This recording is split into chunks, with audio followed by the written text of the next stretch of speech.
Welcome back to E168. We are excited to be back, clearly, as Chad is freaking yawning. Off to a great start, but school is finally done. We are free men. Woo. We can finally talk about some stuff with you guys. Freedom. And we figured, there we go. And we figured it'd be good, it'd be only fitting to have our first video back be a list video, top 10. We're doing our top 10 favorite pre-summer movies of 2017. Alright, Chatty, why don't you start us off with your number 10? Which means Guardians is not going to be on the list. Yes, Guardians is the cutoff.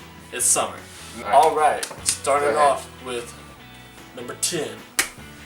Fate of the Furious. Fun, enjoyable action movie that is cheesy, knows it's cheesy, takes pride in the fact that it's cheesy. That's really all I have to say about it. I could watch it at any time and just turn my brain off and have fun. So it's just like a perfect gonna go have fun movie. Yeah. So that's my number 10. Yeah. That's why. Yeah, my number 10 is Beauty and the Beast. Greatest singer on the planet right here. Might as well be like Michael Bublé. Not any worse than Emma Watson. Beauty and the Beast is basically just an exact copy of the animated movie, which we all loved as kids, right?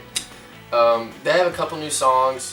One of them is, a couple of them are but the new Beast song at the very end is like fire. Is awesome. That's probably my favorite song in the movie besides Be Our Guest and the Gaston. Luke Evans and Josh Gad as LeFou and Gaston, respectively, like were freaking amazing. Number 9 is Kong Skull Island. This movie stars John C. Reilly, John Goodman, Samuel L. Jackson, Tom Hiddleston, Brie Larson, Toby Kebbell, and a bunch of other people.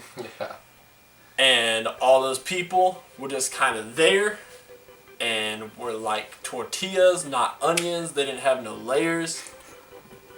But Kong was freaking dope. Yeah. This dude shows up. It's like in Godzilla, they took like hour 45 minutes to get to Godzilla tearing stuff up. Nazu shows up in the first 30 minutes. He smacks this little airplane out the air, grabs another, bites his little like head off, throws that junk on the ground. It's freaking epic. With an amazing soundtrack. Anyways, super fun. Haven't seen it, go check it out. Kong is freaking a beast. Number 9, Lego Batman movie. Will Arnett as Batman, perfect.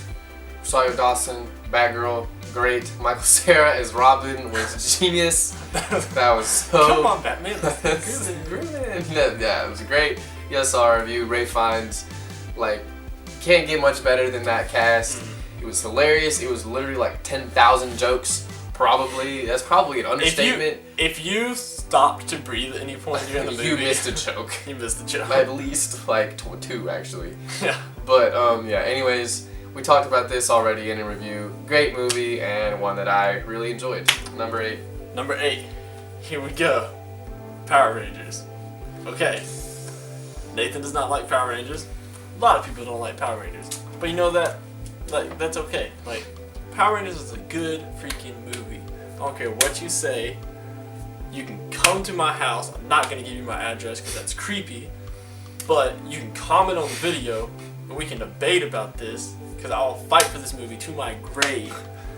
It don't deserve no 40, 50 something % on Rotten Tomatoes. That's whack.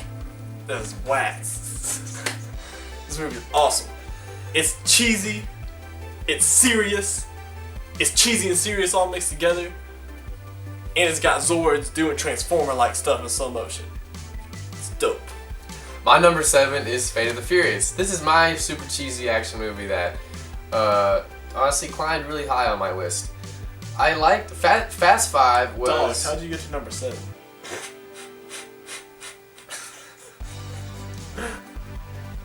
Right, so my number 8 is actually Kong Skull Island, not number 7.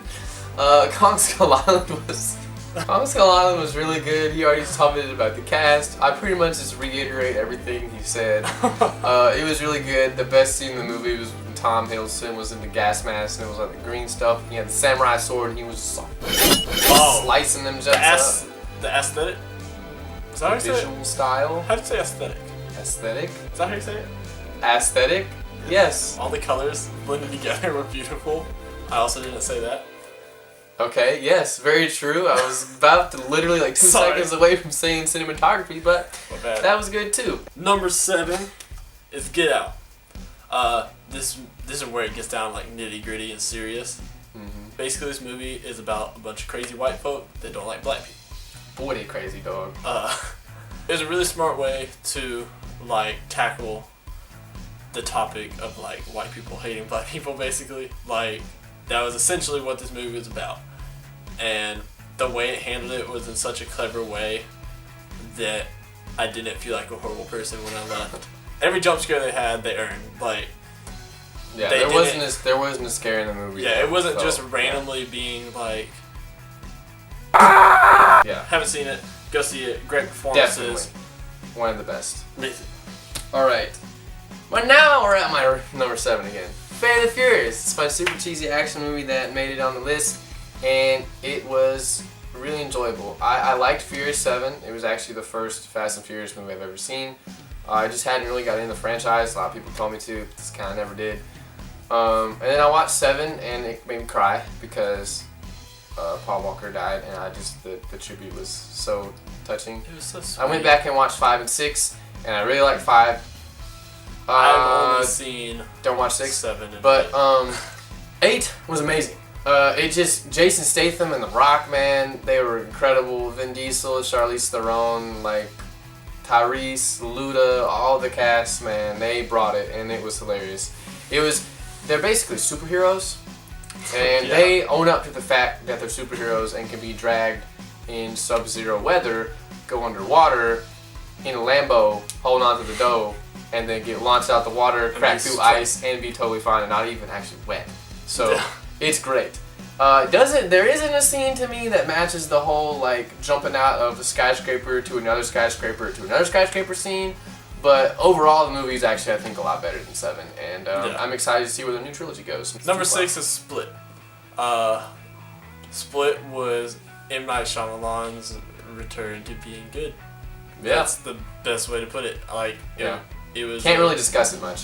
Yeah, I don't want to say much about it because you really just need to see it. It completely earns all the twists and turns it has. My number 6 is Get Out. He had it Get Out a little bit lower. I had it a little higher. I don't know. I just went in. I wasn't really sure what to expect. I had a bunch of friends tell me it was amazing.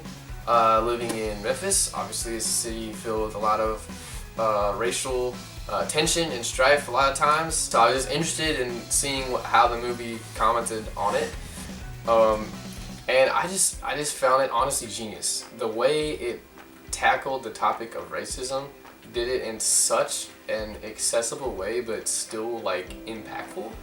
And it was just really good. Besides the whole social commentary, like it was just a darn good movie. Like all the suspense was earned, all the scares were earned, the plot was engaging all the way through, all the performances were top notch, especially the lead guy. And his like buddy TSA agent was so funny. And at first I was like, he's gonna ruin the movie, but actually he made it like 100 Yeah, he made it better. like way better. It was so good. All the comedy moments hit right on point. Like it didn't take you out of the scariness. Like you were still scared, but you were like willing to release a little tension with some laughing. And Jordan Peele, man, I knew you were funny before, but you can direct. You can direct some scary movies, and you can direct suspense well, and balance it with comedy and with social commentary. That is just genius. Please keep making movies. I can't wait to see what the next thing he does. Anyways, on Number 5. Phoenix Forgotten. Yes. There we go. Slut.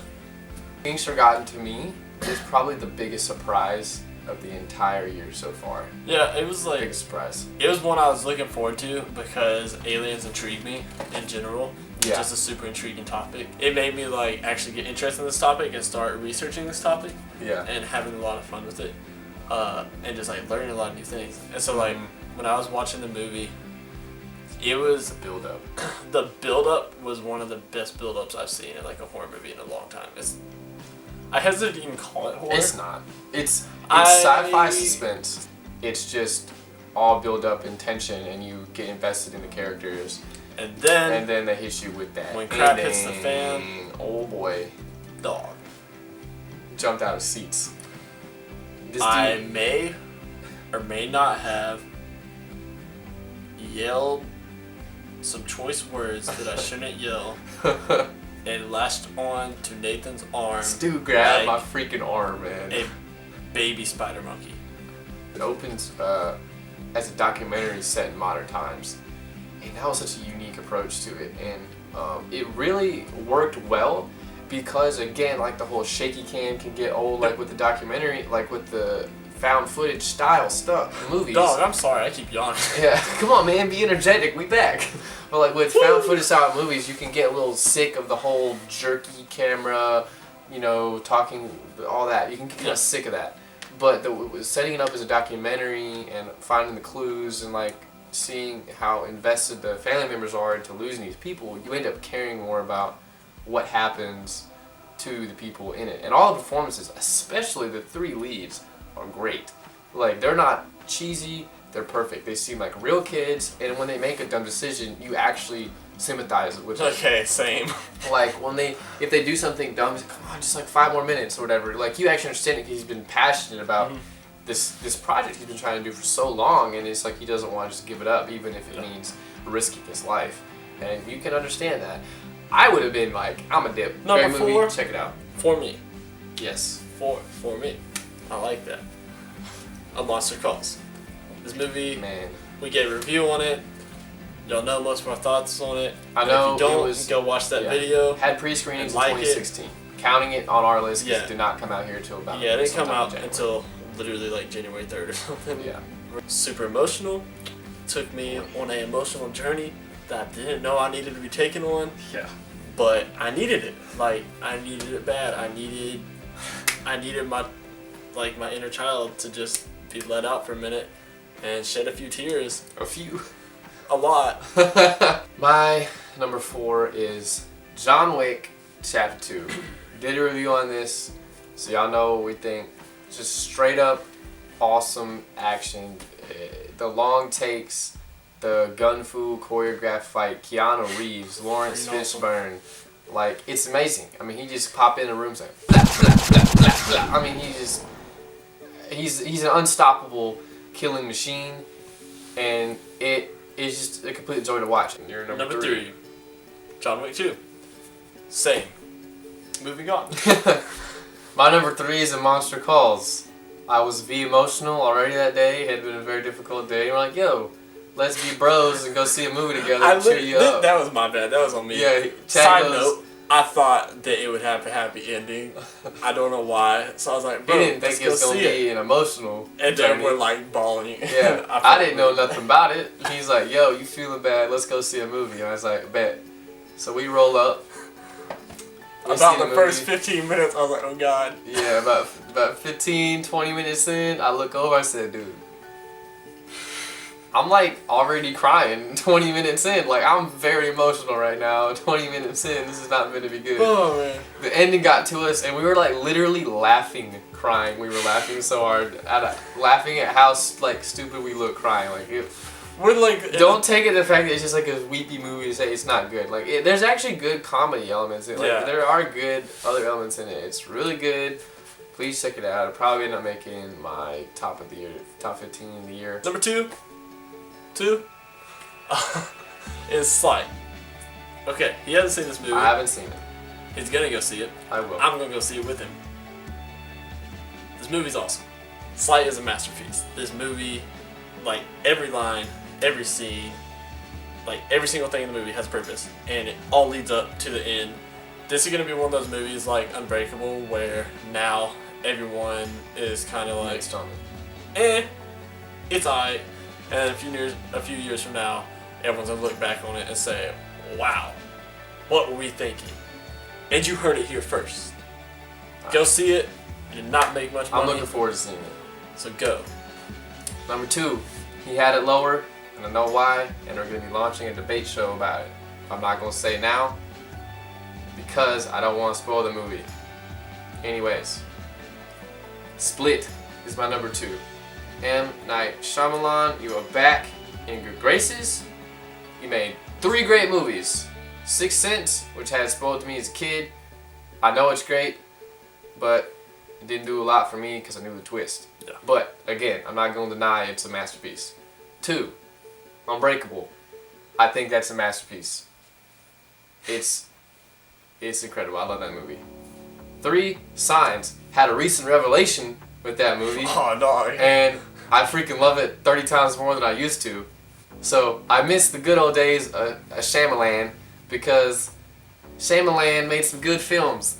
But now Shyamalan making some stinkers. Split was amazing. It had me from the opening scene. It does not dawdle like it goes, hey, the movie's starting. Oh, plot. Boom, all the way to the end, to the climax, which is one of the best climaxes in film history that I've ever seen. The way it handles its twist, the way it handles its characters is amazing. All the performances all around, even the young girls some people have criticized, I actually think they're pretty good performances. They're freaking out. Why wouldn't you freak out? Yeah, I would. Same. And I'm a guy, so I'd be freaking out just like they were. Anyways, it was just a great movie, and if you don't know, Shyamalan recently announced his next movie that's going to be tied into Split and another movie. And again, I'm not going to spoil it. If you haven't seen Split, go see it right now. It's on Blu-ray. Go get it. Alright. Number 1. Number 1 3. is both the same, 2. and I'm assuming everyone knows what it is, but 1. it's Logan. Logan. Okay, so he gave a review on this movie, so y'all know his thoughts. Let me give mine a little bit. I grew up with X-Men. X-Men is like my favorite superhero team. I watched every single episode of the cartoon at least 3 times, and I've watched them once more since I was 17. When they announced that Hugh Jackman was coming back one last time as Logan, I was insanely hyped, to say the least. This was my most anticipated film of the year, and you best believe I was excited that it was coming out early in the year because I don't think I could have waited any longer. Yeah. This movie's perfect. Hugh Jackman, perfect performance as Logan. I'm thinking Academy Award. Yeah. Right? He really, like, unless something comes along where, like, the performance is just... Yeah, there definitely hasn't been another performance this out year of this world. that has... He's gonna be, like, Because it's basically James McAvoy and him at this point that have given Academy Award-worthy performances. Yeah. So. Patrick Stewart, Charles Xavier, awesome. The girl that played X-23, she's really, really good. The action in this movie is freaking beautiful. It's everything I have been begging for since they gave us a little taste of it in X2. I'm not going to talk a lot about this movie because everyone knows it's perfect. I think most people have seen it. Perfect. It's the Dark Knight of this decade. Let us know your top. Maybe it'll be my number 1 by the end of the year too. You know what? It wouldn't really surprise me because I saw it 3 times under 48 hours. So it's impressive. Yeah. That's our top 10 list. Comment below, let us know yours. Like, subscribe, do all the things you do on YouTube. Yep. Go back, watch some of our old videos. They're lit. Yep. Guys, we are back. Quick little PSA. We are back. We're going to be launching a ton of new stuff. A ton of new series. We got Guardians Review coming up next. But we're going to have new series coming out. And not to spoil anything, we're going to start debating. We're going to have some debate shows. We got some differing opinions. And I feel like it'd be fun to do that in a little bit of a debate format. We're going to be doing retro movie reviews too. And when I mean retro, I mean from literally the start of film all the way to... I thought you were going to say the start of time. I was like... Why would you think I would say that? I don't know. I was going to lose it if you did though. While he's over here dying. From the start of film all the way to just a couple years ago. Just movies we missed, basically. Yeah, movie we missed. Retro movies. I've already got one in the mail coming. We're going to watch soon. M by Fritz Lang. Oh, yeah. Super excited to see that. I heard that was a really good movie. Hope y'all enjoyed. Have a great day, night, evening, morning, whatever. Peace out. I forgot what we said. Stay live, fam. That's right. Man, how can you forget our catchphrase, dog? Stay live, This dude, fam. stay live, whatever. Bump you. We got you.